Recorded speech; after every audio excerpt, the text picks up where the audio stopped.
পানি পড়া শুরু হয়েছে।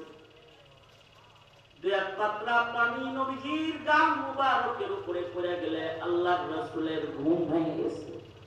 নবীজি বলে, আবু বকর কাঁদছেন কেন? নবীজি, আমার পায়ে সাপে কামড়াইতেছে, বিষাক্ত কামড় পড়েছে। আল্লাহর রাসূল সাথে সাথে পাটা ওই গর্তের থেকে সরায় দিয়া নবী পাক নিজের লোহাব মুবারক হযরত আবু বকরের সাপের কামড়ের জায়গায় লাগায় দিয়েছে। সাথে সাথে সাপের বিষ পানি হয়ে গেছে। নবীজির বহু মুজিজার ভেতরে এটা একটা মুজিজা, যেটা মুহাররমে সংগঠিত হয়েছে, যে আল্লাহর রাসূলের লাগা পায়ে লাগাইছে আর সাপের বিষ পানি হয়ে গেছে। এইখান থেকে হিজরত করে আল্লাহর রাসূল মরুভূমির কঠিন পথ অতিক্রম করে চলে গেলেন মদিনাতুল মুনাওয়ারাতে।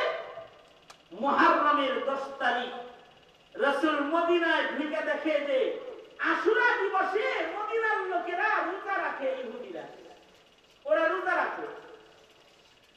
আল্লাহর রাসূল জিজ্ঞাসা করলেন, এই মদিনার ইহুদিরা, তোমরা মুহররমের 10 তারিখে রোজা রাখো কেন? তাই মুহররমের 10 তারিখ আমাদের জন্য স্মরণীয়, অনেক স্মরণীয় একটা দিন। কারণ এই মুহররমের 10 তারিখে আমরা ফিরআউনের অত্যাচার থেকে নাজাত পেয়েছি। এই এই মোবাইল দিয়ে বাদ দিবি, আমার ওয়াজের অভাব নাই, ইউটিউব ওয়াজ শুনি। আজকে আমার পাইছো এখানে, তার নাম আসতে পারে, যদি আমার মৃত্যু হয়ে যায় আর পাইবা রাগ হয়েছে। আমি যখন আলোচনা করতেই আছি, শোনো, সরাসরি আমার কথা শোনো, মোবাইল ওই কথাটা ফিট করে দিয়েছে। ওরা দেখবি রাতের বেলায়, কাল সকালে দেখবি ছেড়ে দিচ্ছে। কেরমান কাটি ভুল করলেও দিয়ে দিব, শুদ্ধ করলেও দিয়ে দিব।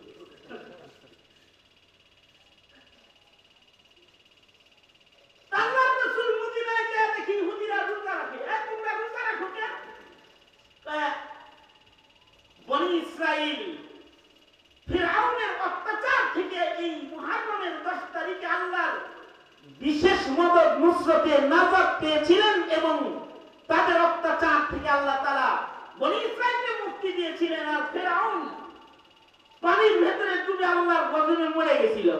এই রকম কঠিন আযাব গজব থেকে, কঠিন পরীক্ষা থেকে যে আল্লাহ তাআলা আমগরে মুক্তি দিয়েছিল, এইটার শুকরিয়া হিসাবে মুসা আলাইহিস সালাম রোজা রেখেছেন। তাই এর শুকরিয়া হিসাবে আমরাও এই দিবসে রোজা পালন করি। আল্লাহর রাসূল বললেন, মুসা নবী হলো আমার ভাই, তা আমরা তো এই রোজার আমল করার হকদার তো বেশি। কারণ সকল পয়গম্বররা ভাই ভাই। আল্লাহর রাসূল বললেন, ওরা খালি রোজা রাখবে কেন? মুহররমের রোজা মুসা নবী রাখছে, আমরাও রাখবো। আমরাও এই আনন্দকে উদযাপন করব। তবে মুহররমুল হারামে আল্লাহর রাসূলের শিক্ষা, আল্লাহর রাসূল বললেন, তোমরা তোমাদের রোজার আমলটাকেও যেন কাফেরের সাথে মিলে না যায়। খালিফুল ইয়াহুদ, তোমরা ইহুদদের মুখালাফাত এইভাবে করো যে ওরা রাখে একটা, তোমরা রাখবা 2টা। তোমরা 9 তারিখ 10 তারিখ রাখবা, অথবা 10 তারিখ 11 তারিখ রোজা রাখবা। এই মুহররমুল হারামে মুসলমানদের ভেতরে রোজা ফরজ হলো। এক সময় আল্লাহ পাক খুশি হয়ে মুহররমের রোজারই ফরজ করে দিলেন। যখন রমজানের রোজার ফরজিয়ত আসে নাই, তখন মুহররম মাসের রোজাটাই ফরজ ছিল। তখন শুধুই মাত্র মুহররমেই মুসলমানরা ফরজ রোজা আদায় করত, 10 মুহররমের রোজা। পরবর্তীতে যখন রমজান মাসের মাসব্যাপী সিয়াম সাধনার আমল আল্লাহ তাআলা দিলেন, তো ওই হুকুম ক্যান্সেল হয়ে গেল। নতুন রোজার মাস, শ্রেষ্ঠ মাস, মুসলমানদের জন্য কোরআন নাযিলের মাসকে রোজা সিয়াম সাধনার মাস হিসেবে আল্লাহ তাআলা দান করলেন। কিন্তু আল্লাহর রাসূল বলে দিলেন, রমজান মাসের রোজা হলো ফরজ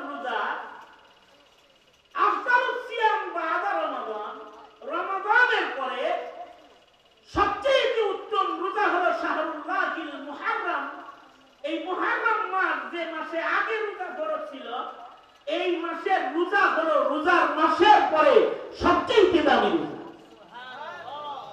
কেউ যদি মুহররম মাসের যে কোনো দিন রোজা রাখে তার এই রোজা অনেক মূল্যবান। কোন বর্ণনায় আছে 30 রোজার সমান, কোন বর্ণনায় আছে সারা বছর রোজার সমান। আশুরার রোজা যদি কেউ রাখে তো তার বছরের গুনাহ আল্লাহ তাআলা মাফ করে দেয়। সুবহানাল্লাহ। কেউ বলে কবিরা গুনাহ সহ আল্লাহ তাআলা মাফ করে দেয়। এত দামি এক রোজার আমল এই মুহররমুল হারামে আছে। 9 তারিখ 10 তারিখ 10 তারিখ 11 তারিখ, শুধু 10 তারিখ না। কেন শুধু 10 তারিখ না? ইহুদিদের মুখালাফাত করে, অর্থাৎ মুসলমানের ইবাদত যেন ইহুদির ইবাদতের সাথে মিলে না যায়। এখন প্রশ্ন হলো মুসলমানের ইবাদতই যদি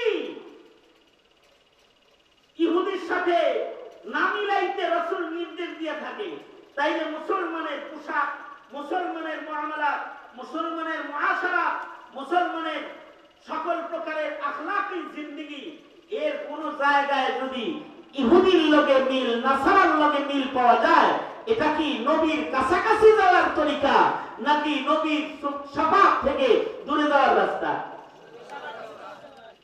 আমরা আমাদের জীবনে কাফের মুশরিকের অনুকরণ কি পরিমাণ করতেছি, যে আমাদের খাবার থেকে শুরু করে বাথরুম পর্যন্ত, আমাদের ব্যক্তি জীবন থেকে শুরু করে রাষ্ট্র জীবন পর্যন্ত প্রত্যেকটা জায়গায় ইহুদি নাসারাদের অনুকরণ প্রবেশ করেছে। ঠিক না? ঠিক কি বলেন?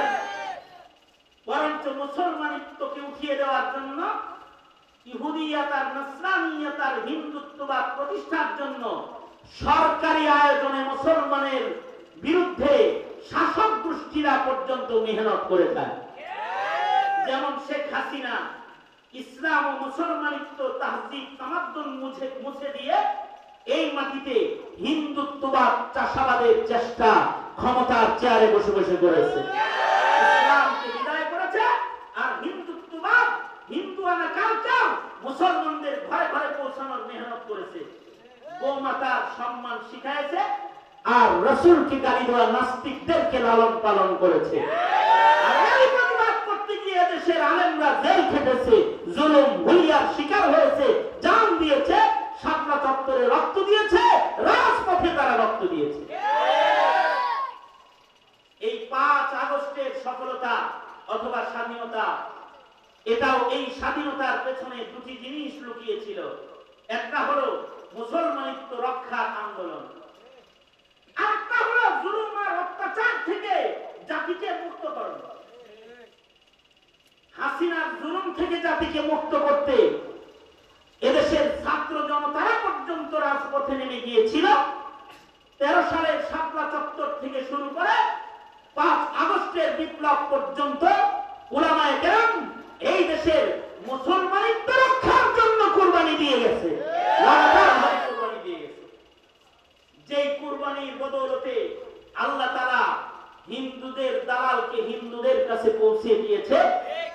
আর মুসলমানদের কিন্তু সময় এসেছে ইহুদিয়াত আর নাসরানিয়াতকে না বলে এই মুহররমুল হারামে শপথ গ্রহণ করার সময় এসেছে যে আমরা মুহররমুল হারামে শপথ করব যে মুসলমানের হারিয়ে যাওয়া মুসলমানিত্ব আমরা মুসলমানদের ঘরে ঘরে ফেরত দিব। এই শপথ নেওয়ার সময় এসেছে। এটা কিন্তু মুহররমুল হারামের একটা বিপ্লবী শিক্ষা। আল্লাহর রাসূল সাল্লাল্লাহু আলাইহি ওয়াসাল্লাম মুহররমে নিজের উম্মতকে এই শিক্ষা দিয়ে গেছেন।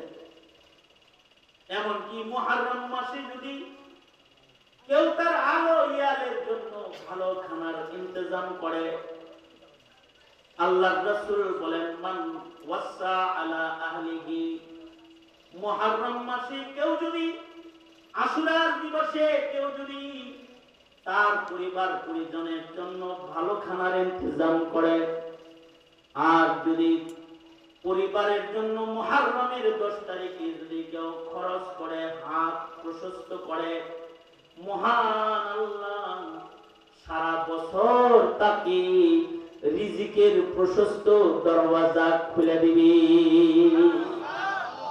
মুহররম মাসের বাজার ঘাটের দাম বেশি, মুহররমের কারণ মুহররম 12 মাসের মধ্যে একটা সম্মানিত মাস। সবচেয়ে বড় কথা হলো মুহররম মাস হিজরি বছরের পয়লা মাস, মুহররম মাস হিজরতের মাস, মুহররম মাস বাবা আদমের পৃথিবীতে আসার মাস, মুহররম মাস বনি ইসরাইল মুক্তির মাস, মুহররম মাস মুহররমুল হারাম ইউনূস আলাইহিস সালাম মুক্তি পাওয়ার মাস, নূহ আলাইহিস সালামের কিস্তি তীরে ভিড়ে যাওয়ার মাস, ইব্রাহিম আলাইহিস সালাম অগ্নিকুণ্ডলী থেকে মুক্তি পাওয়ার মাস, এক বরকতি মাস। সর্বোপরি মুহররম হলো বিপ্লবের মাস। যেই মুহররমুল হারামি আল্লাহর রাসূলের নাতি হযরত হুসাইন কারবালার ময়দানে শাহাদাত বরণ করেছিলেন, মাটির সাথে নিজের দেহের গোশত হাড্ডিকে মিটায় দিয়েছিল ঘোড়ার পায়ের আঘাত দিয়া জালিমেরা, কিন্তু তারপরেও এই জালিমের কাছে হযরত হুসাইন মাথা নত করেন নাই। মুহররমুল হারামে জীবন দিয়ে জালিমের মোকাবেলা করার ঐতিহাসিক শিক্ষা হযরত হুসাইন এ পৃথিবীবাসীকে দেখায় কিয়ামত পর্যন্ত। কারণ হযরত হাসান আর হুসাইন তো সাইয়্যিদা শাবাবে আহলিল জান্নাত। তোমরা যারা যুবক আছো,